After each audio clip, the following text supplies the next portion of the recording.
छत्तीसगढ़ में कोयला और शराब घोटाले के मामले में एक बड़ा एक्शन लिया गया है। दोनों ही मामलों में एसीबी और ईओडब्ल्यू ने अलग अलग एफआईआर दर्ज कर जांच शुरू कर दी है। ईडी के आवेदन पर यह एफआईआर दर्ज की गई। वहीं कोयला घोटाले में जहां 35 लोगों को आरोपी बनाया गया है, तो शराब घोटाले में 100 से ज्यादा आरोपी बनाए गए। आरोपियों में कई अफसर और कांग्रेस के कई दिग्गज नेता भी शामिल है।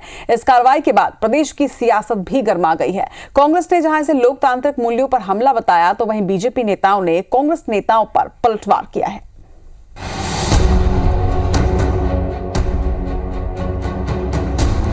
शराब घोटाले को लेकर शिकंजा, कोयला घोटाले पर बड़ी कार्रवाई।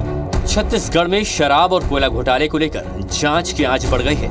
ईडी के आवेदन पर एसीबी ईओडब्ल्यू ने इन दोनों मामलों में अलग अलग एफआईआर दर्ज की है। शराब घोटाले की बात करें तो 71 नामजद समेत करीब 100 से ज्यादा आरोपियों के खिलाफ एफआईआर दर्ज कराई गई है। दस्तावेजों में हेरफेर कर धोखाधड़ी की धाराएं लगाई गई हैं। जो आरोपी बनाए गए हैं उनमें मुख्य रूप से अनिल टुटेजा, यश टुटेजा, विवेक ढांड, अनवर ढेबर, पूर्व आबकारी मंत्री Kawasi Lakhma, Chhattisgarh state marketing corporation limited के प्रबंध संचालक रहे Arunpati Tripathi, Mrs Ratan Priya media private limited, IAS Niranjan Das, Mrs A Dhebar Beldcon, Umer Dhebar, Safar Ispat के संचालक जुनैद ढेबर और अख्तर ढेबर के नाम शामिल है। ईडी के डायरेक्टर हेमंत कुमार ने एसीबी ईओडब्ल्यू को दिए आवेदन में 2161 करोड़ रुपए के राजस्व नुकसान पहुंचाने की शिकायत की है, जिसके आधार पर यह एफआईआर दर्ज की गई है। वहीं कोयला घोटाले में 35 आरोपी बनाए गए हैं। ईडी के डिप्टी डायरेक्टर संदीप आहूजा के आवेदन पर एसीबी ईओडब्ल्यू ने एफआईआर दर्ज की है, जिसमें 540 करोड़ रुपए का राजस्व नुकसान पहुंचाने की शिकायत की गई थी। एफआईआर में साजिश रचने और दस्तावेजों में हेरफेर कर धोखाधड़ी की धाराएं लगाई गई हैं। आरोपियों में कई अधिकारी हैं, जिनमें सौम्या चौरसिया, समीर बिश्नोई, रानू साहू, संदीप कुमार नायक, शिवशंकर नाग शामिल हैं। वहीं कांग्रेस नेताओं में पूर्व मंत्री अमरजीत भगत, पूर्व विधायक UD Minz, Shishupal sorry, Gulab Kamro, Brihaspati Singh, Devendra Yadav, RP Singh और विनोद तिवारी का नाम शामिल है। चंद्रदेव राय, इद्रिस गांधी और रामगोपाल अग्रवाल के नाम भी एफआईआर में है। कोयला घोटाले मामले में पहले ही 11 लोगों को गिरफ्तार कर जेल भेजा जा चुका है। कोयला घोटाले मामले में ईडी की ओर से दिए गए शिकायती पत्र में बताया गया है कि सूर्यकांत तिवारी के पास से मिली डायरी के आधार पर कई आईपीएस, आईएएस, पीसीएस अधिकारी समेत वकीलों की संलिप्तता की जांच होनी चाहिए। कोल स्कैम से रिलेटेड इशू है और जो लिकर स्कैम से रिलेटेड इशू है, उसमें anti corruption bureau economic offences wing Chhattisgarh ने एफआईआर रजिस्टर करी है।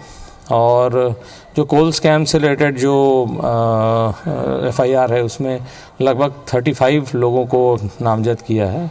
और जो लिकर स्कैम से रिलेटेड एफआईआर है, उसमें 70 लोगों को किया हुआ है। थोड़े दिन बाद उसमें इन्वेस्टिगेशन फर्दर बढ़ेगा भी। इन घोटालों की आशंका पहले ही जताई गई थी। 25 अप्रैल 2023 को बीजेपी आईटी सेल के प्रभारी नरेश चंद्र गुप्ता ने एसीबी ईओडब्ल्यू में एफआईआर दर्ज कराने के लिए चीफ सेक्रेटरी को भी एक लेटर भेजा था। आयकर विभाग ने भी फरवरी 2020 में 33 ठिकानों पर पहली कार्रवाई के बाद चीफ सेक्रेटरी को जरूरी कार्रवाई के निर्देश दिए थे, लेकिन पिछली सरकार में सब कुछ ठंडे बस्ते में डाल दिया गया।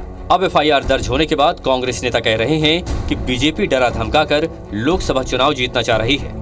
सत्ता के दम पर विपक्ष को कुचल सके, विपक्ष को दबा सके, ये लगातार भारतीय जनता पार्टी केंद्र की सरकार अपने सत्ता की दुरुपयोग विपक्ष के ऊपर लगातार कर रही है। इधर बीजेपी नेताओं का कहना है कि कांग्रेस नेताओं ने जो किया उसी आधार पर कार्रवाई हो रही है। ईडी अब स्वतंत्र एजेंसी है, जांच एजेंसी है, अपना काम कर रहा है। इसका इलेक्शन से कोई मतलब नहीं है।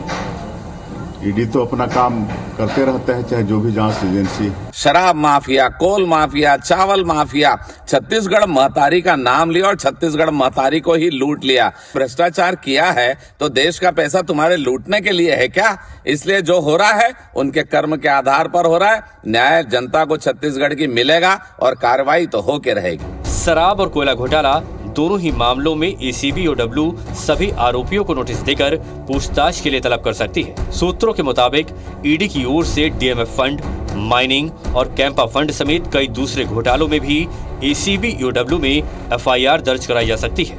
रायपुर से तहसीन जैदी के साथ ब्यूरो रिपोर्ट, IBC 24।